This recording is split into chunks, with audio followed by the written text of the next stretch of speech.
മോളെ good morning. രാവിലെ എന്ത് ബ്രേക്ക്ഫാസ്റ്റ് ഉണ്ടാക്കാമെന്ന് ആലോചിച്ച് നോക്കിയപ്പോഴാണ് ബക്കറ്റിനകത്ത് ചെമ്പ പുട്ടുപൊടി ഇരിക്കുന്നത്. ഞങ്ങൾ കുറേ നാളായിട്ടോ ഗോതമ്പിൻ്റെ അരിപ്പുട്ടൊക്കെ വെച്ചിട്ട് ഞങ്ങൾ ഫുള്ള് ചെമ്പ പുട്ടുപൊടി പഠിച്ചാണ്. പുട്ടിന് എന്തായാലും തേങ്ങ വേണമല്ലോ. തേങ്ങയുള്ള എനിക്ക് കുറച്ച് റിസ്ക്കുള്ള പണിയാണ്. ശരിയുള്ളപ്പോൾ ഓളാ തിരികെ തരുന്നത്. അപ്പോൾ ഞാൻ പതുക്കെ പോയി എൻ്റെ ഇക്കാനെ സോപ്പിട്ട് കേട്ടോ ഒന്ന് തേങ്ങ തിരി തരാൻ വേണ്ടി. പാവം 2-3 പ്രാവശ്യം പറഞ്ഞ് വീഡിയോ ആണെന്ന് കണ്ടിട്ടാണെന്ന് എനിക്ക് അറിയത്തില്ല. പാവം ഒന്ന് തിരികെ തന്നു. അപ്പോൾ ഞങ്ങൾ ചിരട്ടപ്പുട്ടാണ് വയ്ക്കുന്നത്. അപ്പോൾ കുക്കറിൽ വെള്ളമൊക്കെ അടുപ്പിൽ വെച്ചിട്ട് മാവ് നനച്ച് അപ്പോൾ അതിനകത്ത് മാവ് ഫില്ല് ചെയ്ത് അത് വെച്ചു. അത് റെഡിയാക്കിയതിന് ശേഷം പിന്നെ കിച്ചണിൽ കുറച്ച് പാത്രം ഉണ്ടായിരുന്നു. ആ പാത്രമെല്ലാം പെട്ടെന്ന് കഴുകി റെഡിയാക്കി അവിടെ കംപ്ലീറ്റ് ക്ലീനാക്കി.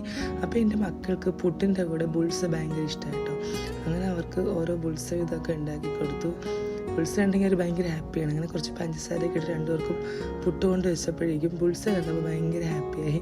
അപ്പോൾ പിന്നെ ഇനിയൊരു ബുൾസ വേണമെന്നും കൂടെ പറയാണ് സാറ്. അപ്പോൾ ഇന്ന് ഇത്രയേ ഉള്ളൂ. ടാറ്റാ.